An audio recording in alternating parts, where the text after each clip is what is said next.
Welcome to Spiraling Soul A podcast where we merge spirituality. and psychology. I'm Casey. And I'm Emma, and congrats on beginning the spiral. In today's episode, we're going to talk about changing your reality, manifestation, and some universal laws, including the law of vibration, attraction, correspondence, and assumption. If you're not familiar with the concept of your thoughts are not you, I would recommend checking out episode 2. Otherwise, this might be a confusing episode for you. Also, disclaimer, take what resonates. To begin this episode, we want to share a quote from Buddha that applies to what we're going to be talking about today. What you think, you create. What you feel, you attract. What you imagine, you become. So if you don't like your current life right now, we are here to tell you that there is hope. We've been there. We've felt like life was hopeless. We've been there. And just because your life has been one way for your whole life doesn't mean it has to stay that way forever. You are in control of your own reality and you have the capability to live a life that you love and become a person that you truly want to be. And I know that it probably seems unbelievable to some people, like it did for us at first, but I promise you, you are in control and you can change and life can change. If there are people out there living a life that you want to live, that means that you can live that life too. Right now, we're all creating our own realities, whether we're conscious of it or not. A lot of people just like let life happen to them and aren't intentional with how they create their life, and they don't really give their life much thought. And it could be that some people haven't given a lot of thought to how they want their life to look, or they don't know that they are in control of what their life looks like, or they just don't believe that they can achieve their dreams. However, we are in control of our lives and we can do almost anything that we set our minds out to do by manifesting. I feel like manifesting has especially become kind of mainstream recently. I don't know if it's just me and my algorithm and like the people I surround myself with, but I'm hearing about manifesting all the time. And basically, what it comes down to is just focusing on something in your mind and making something appear in your physical reality, like bringing something into your reality. And usually it's a goal or a dream or even an object that you want. And majority of the time when we're doing it intentionally, we're trying to manifest positive things. I don't think any of us would intentionally manifest negative things, but it also is kind of possible to manifest negative things. But we're going to get into that later and then also talk about how to kind of navigate that. But basically, we're all manifesting things whether we know it or not. And it's just the intention behind it that is really going to shape your whole life. And we're going to give a couple examples on some things that we have manifested. I actually have a little manifesting journal that I've written in quite frequently, just so I have it all in one place and know, like, I can look back on it whenever I'm feeling like not that powerful in my life. I look back, I'm like, no, I've manifested a lot of good stuff. So one of my more recent ones is I found this apartment, the apartment I live in right now, and it just seemed too good to be true. And but I was like, that is my apartment, like we're moving here. So I wrote in my manifestation journal the address, and then I said, this address is our new apartment. We love living here. We're so grateful to live here. A couple other things, I've manifested vacations. I manifested one of our vacations that we took with another friend of ours to Costa Rica. I've manifested my cat. I wrote about her and I was like, I have the best cat ever. And I manifested her. I've manifested relationships, even. I've manifested my current job. My current job is a huge one. They needed 2 years of experience and I didn't have any years of experience, but I was like, no, this job is just my job. It's right for me. And I wrote it down and Yeah, I got the job. It all worked out. Yeah, Casey, what kind of manifestations do you have? I think probably my biggest manifestation that I have done often is moving. For some reason, moving is just really easy for me. I can just pick up my stuff and like move to a different state. I also manifested quitting my 9 to 5 and starting my business. While I was manifesting this, I was like, I don't know what the timeline is going to be, but I wrote in my manifestation journal that I would like to quit my 9 to 5 by April.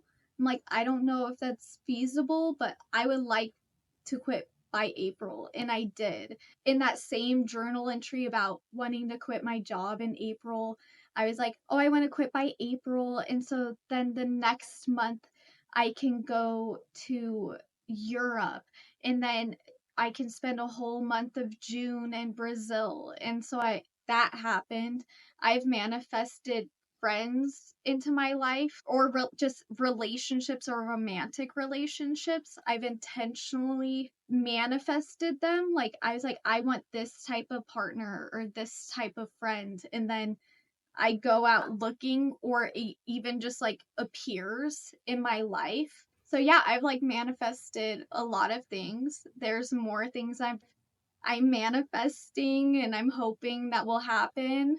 Well, not hope, like I know it's gonna happen. It's just a matter of when. And I think there's some misconceptions. Well, there's definitely misconceptions about manifesting. When I first heard about manifesting, I thought it was magic. It was like some witchy It kind magic. of is. Sometimes it feels like magic, for sure.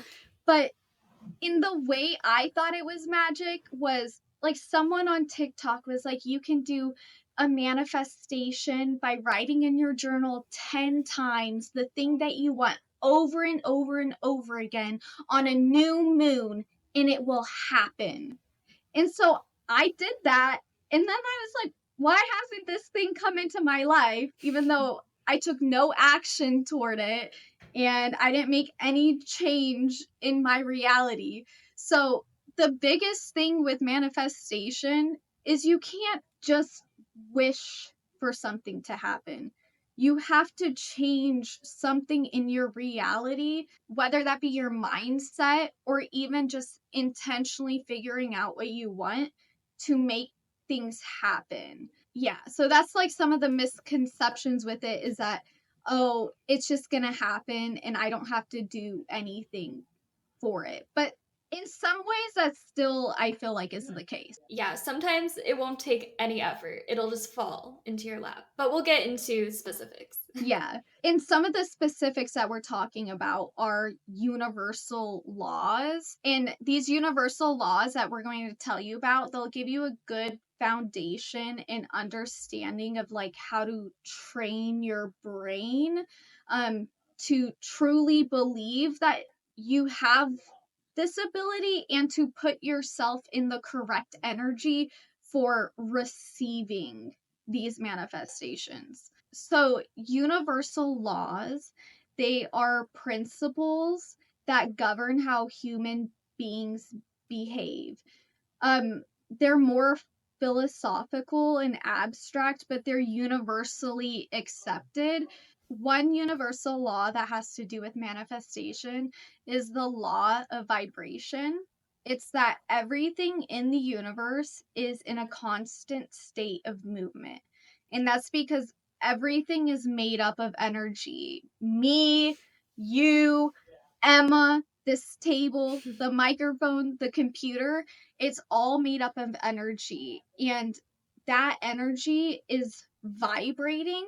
The rate at which that energy vibrates, it's called its frequency. So, this is kind of why I am interested in spirituality. And I think I mentioned this in maybe a previous episode, but as humans, we don't know anything about the way this world works. And a good example of that is the color spectrum. So, if you look at a visual of the whole color spectrum, we can only see the tiniest sliver of it. Like we can't see infrared, we can't see ultraviolet like with our naked eye. Even different sound frequencies. Dogs can hear dog whistles and we can't. Like infrared, like you were just saying, don't bats use infrared? Yeah, a lot of animals can see more of the spectrum than we can. So basically, what Yeah. we're trying to say is that just because you can't see something doesn't mean that it's not there. And so this law has made it really easy for me to believe that I have the power to manifest things into my life. There's just so much that we can't explain, and some of this stuff that has to do with manifestation and spirituality and like the unknown, we can't fully explain it like scientifically. There's some things that we can explain scientifically, but Yeah, like it's something that can't really be studied in a controlled environment. But maybe one day, 100 years ago, we didn't know how to study, certain things that we know now. They used to be regarded as magic or something is now regarded as science. So you never know. But there are some studies that people are, trying to attempt. I think you had an example of one about yes. people's electromagnetic waves. Yes. Okay, so there was a study done by Gary Brecka. He is a human biologist and biohacker, and he did an experiment. So he put humans in the Faraday's cage. Like a microwave is a Faraday's cage. It blocks out any other electromagnetic waves from like getting in. They found out that each person was emitting different frequencies, and they could tell by the frequencies exactly what that person was feeling, and not just this person is sad or this person is happy. It's this person is grieving, or this person is grateful, or this person is just authentic. They could tell by the frequency, like the different vibrations of energy, what that person was feeling. And Emma, do you know what the most powerful and attractive feeling is? My first guess would be love. Wrong. That's up there though. That's a pretty high. That is a pretty high. I thought it was the same thing. That is a pretty high frequency. But the most powerful frequency is authenticity. There's a law in physics called constructive interference, and it's when two frequencies of equal wavelength, when they meet, the size of that frequency amplifies. So if you get two people with the same frequency, like the same emotion together, it amplifies that feeling. I don't know if you've ever been in a fight where you're angry before and the other person's angry. Have you seen how like that escalates and it just like gets amplified? Or even grateful, when you get two people that are just like so grateful, it just seems to amplify because they're helping each other see all the things that they can be grateful out into the world. There's another physics law, the opposite, destructive interference, and that's when two frequencies of opposite wavelength meet, the size of the wave cancels. So that's kind of like when you get around people that, like, let's say you're really happy and then you're around someone that's mad and it kind of kills your vibe. So that's just kind of like a sciency way to like phrase that. Yeah, like basically all this to say with this law is we all emit a certain frequency, and in later episodes we'll talk a lot about intuition and somatic things like feeling in your body. And yeah, so you can definitely learn to kind of pick up on other people's vibes that they're giving out. Yeah, so sometimes, you might meet somebody and you feel like something is off about them, and then you find out later down the line that there actually was something off about them. That that's kind of related to that. Like, yeah, and again, we'll get into all about intuition and listening to that feeling later, but yeah, that kind of sums up the law of vibration. Yeah, the next law that we're going to talk about is the law of attraction. This was popularized by the book The Secret by Rhonda Byrne. And this is probably the law that most people have heard of. It's the first one that I heard of. This book changed so many people's lives. So, this law states like attracts like. So, your vibration that is coming from your emotions attracts other vibrations that match that. So, based on like what you're thinking and what you're feeling, you will attract people or things or opportunities that line up with that feeling.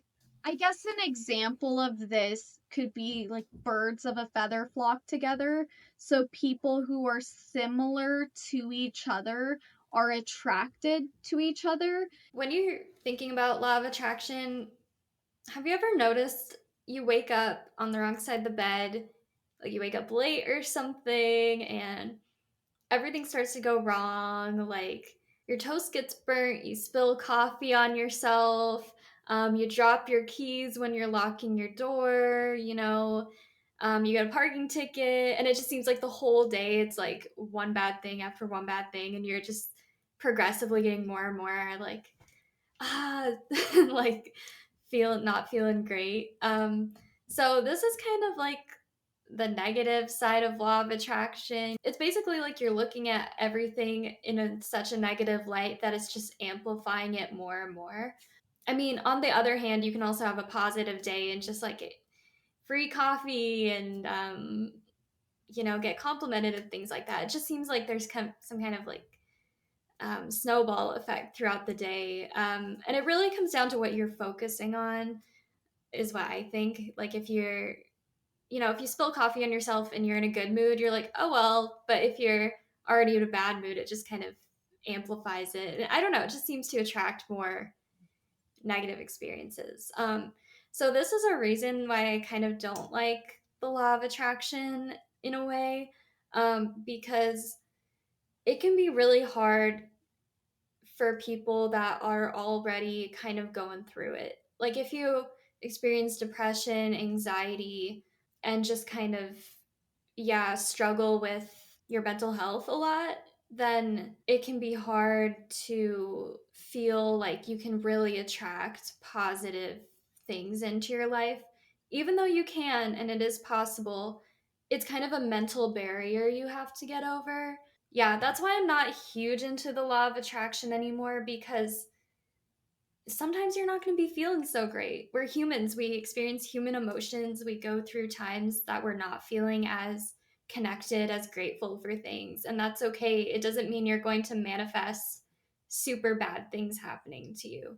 I think something to add on to that too is like this law, it can be so sometimes it's just hard and you just kind of have to let yourself be in a funk. Like maybe your hormones are off that day and that's normal and that's okay and you just kind of accept that like, yeah, today's just not going to be the best day today. But to add on to that too is that even when you're feeling really good and happy, bad stuff is gonna happen to you because we're on earth and shit happens and we can't control everything. It doesn't mean you manifested this horrible thing to happen to you. When bad things happen to me, I like to frame it in a way of like, this happened for me and not to me. Like sometimes bad stuff happens and we think it's bad, but it's actually setting us up for something else to come in the future. You just never know why something's happening. It could be happening for a reason. Yeah, like you never know, maybe you got stuck in traffic and you got really annoyed about it, but maybe it was just preventing you from being in like a car crash or something. It's also a matter of how you respond to it. Like if you keep seeing the negatives and you're like, "Oh, I'm having a really bad day."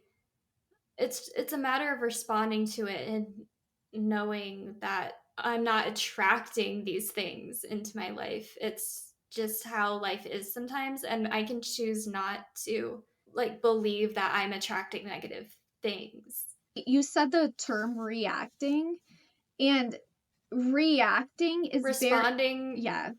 oh, responding rather than reacting Yeah. is what I So, mean. like, if you're in a bad mood, I think this one is mainly being like, if you're in like a bad mood and you're going around the world with a frown on your face and like telling everyone like how it sucks, everyone knows that you're having a bad day.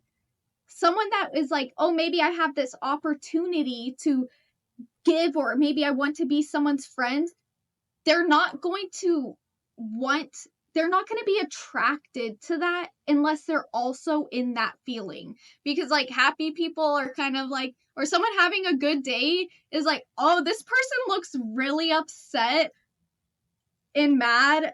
I don't want to be in their energy because I don't want that put back on me. So this is basically what the law of attraction is, how it's working out into the world. So yeah, maybe you could be having a bad day, but as long as you're not going out and like putting all this negative energy out there, I don't think it will affect you a ton.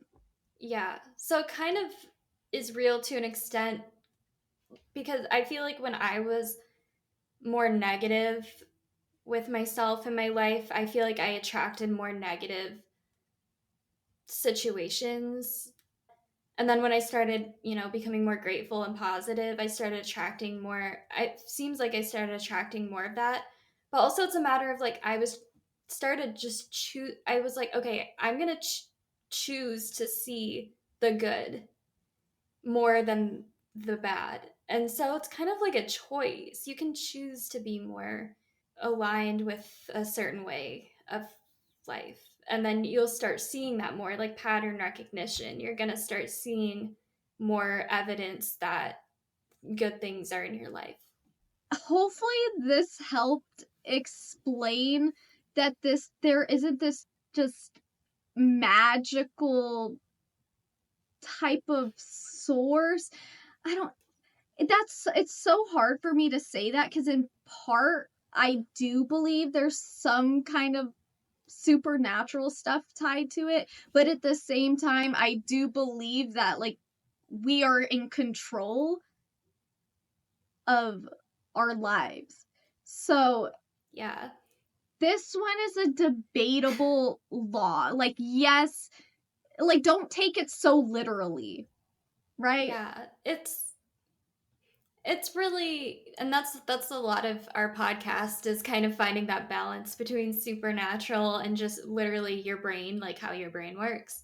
But yeah, don't take it too seriously. I'd say with law of attraction, just use it as a guideline to, put your good intentions out into the world, and then you'll probably attract some good stuff back. Like I feel like the times that I've felt the most connected and grateful and present is when I've attracted just random good things into my life. Like fun experiences and things like that. Like it's just setting the intention. So, yeah. Don't think too much into it though. The next law that we are going to talk about is the law of correspondence. And this kind of ties into the magician card for all our tarot friends, which is as above, so below. Basically, this is just saying your inner world affects your outer world, and your thoughts, beliefs, and feelings create your reality. I feel like this law really is like all about perspective. Emma and I could be going through the exact same thing. We could have the exact same thing happen to us and have a completely different perspective on it. And that will create how we see like the world and how we feel about it. Like Emma and I went to a music festival and it got canceled. And as everyone was leaving, I was like, this is so scary. I was also, there were some other factors that were making it very scary for me, and we'll get into that in a later episode.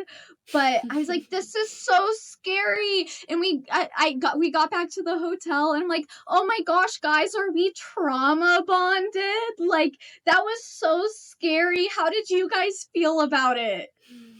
And like, they're like, that wasn't even scary yet.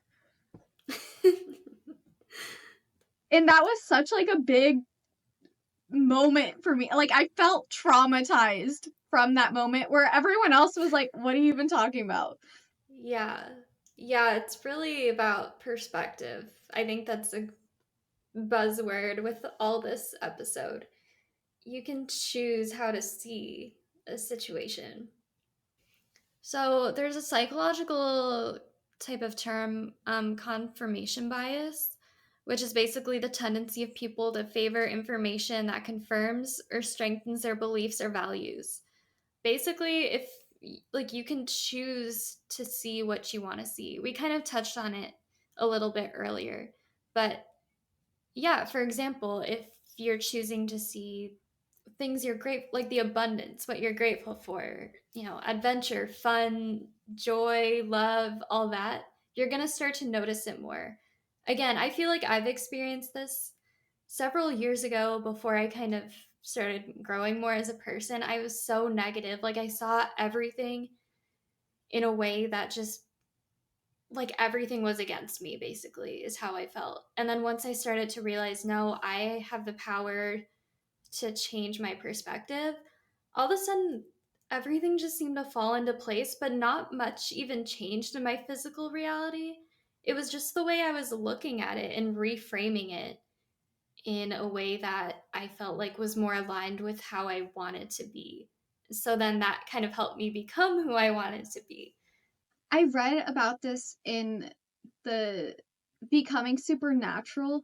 We are so attached to our identities. We're like, no, this is me. Because it makes you feel safe to have this sense of identity. And we cling on to it so tightly because who are we if we aren't that thing that we've been told or telling ourselves our whole life? Like, oh, if I'm really bad at dancing, I'm just really bad at dancing and I'm just bad at it. It's like, no, is that really true? You just have to reframe it. Like, no, you're not bad at dancing. You've just never learned how to dance. And therefore, you might be able to be a good dancer. You have to let go of the parts of your identity that you don't really like about yourself to change your reality. Because if you keep doing the same things, you're going to be experiencing the same things. Yeah, you really have to break down your limiting beliefs. And we kind of talked about it in our last episode of like changing your thoughts. This is why it's so important to be present, to really be mindful and stay in the present moment, because a lot of things we know about ourselves is things from our past, but literally all that matters is what's right here, right now. And it's funny you talk about the dancing thing because I haven't taken dance classes since elementary school, and I kind of got roped into some for the next couple months with some people, but like all the weeks leading up to it, I'm like, oh, I'm such a bad dancer. I'm not going to be any good. Like, I'm so nervous. But then I get there and I'm just like spinning around and moving my feet, and it felt so good. And I broke down that limiting belief right then and there because I was like, I'm doing it in this present moment. So this idea about me being a bad dancer in the past is no longer true to me. So So we just have a little disclaimer though when it comes to limiting beliefs. So we've built up these different belief systems. Like we all come from different backgrounds, and so it's kind of important to take into consideration privilege and kind of starting out on different rungs of the ladder. Like if you grew up in a family that had a specific mindset about, like, for example, money, money was a difficult topic. Like your parents always told you, like, we don't have enough money, we don't have enough money. Maybe when you're become an adult, you have this kind of scarcity mindset, which, with all these methods, you can change that. Like if you don't want to have that scarcity mindset, you can change that. But it might, if it's so ingrained in your mind from childhood, it might just take a little extra work to get over that limiting belief. It is possible, but just saying, we all come from different backgrounds, and so there might be some considerations to, yeah, to keep in mind with that. You said something about lack mindset. That's another thing that I think falls into this category. If you just believe that there isn't enough to go around, maybe there's not enough money to go around, maybe I have to hold on to my food tightly because there's not going to be enough food. That's like a lack mindset. You don't think that there's enough of something out there to go around. I think some people can feel selfish when they are trying to change their reality into maybe something that, like, they feel, oh, well, it's selfish to want this. But you can change your mindset to an abundance mindset. There is an abundance of everything out there. And the more you focus on the things that you do have and all the abundance of good things out there, the more you will start to focus on that. A lot of us also have like a fixed mindset of, oh, this is just how it is, and this is just how I am, and I can't learn more and I can't grow. This is just how it is. That's such a fixed mindset. Whereas you could have a growth mindset where you believe that you can grow and you can learn new things. This law is all about mindset. Like what you think internally is reflected out into the world, and you are going to have that perspective on the world. And therefore, you are going to keep seeing and getting the same things that you are thinking about internally. A lot of manifestation really, like, you really have to change your belief systems, like, immensely sometimes when it comes to things that are very deep rooted. So it can take work, but honestly in the end it's actually way easier than people think. Once you, like, figure it out, things will start coming. Yeah, once you decide to change, it will happen.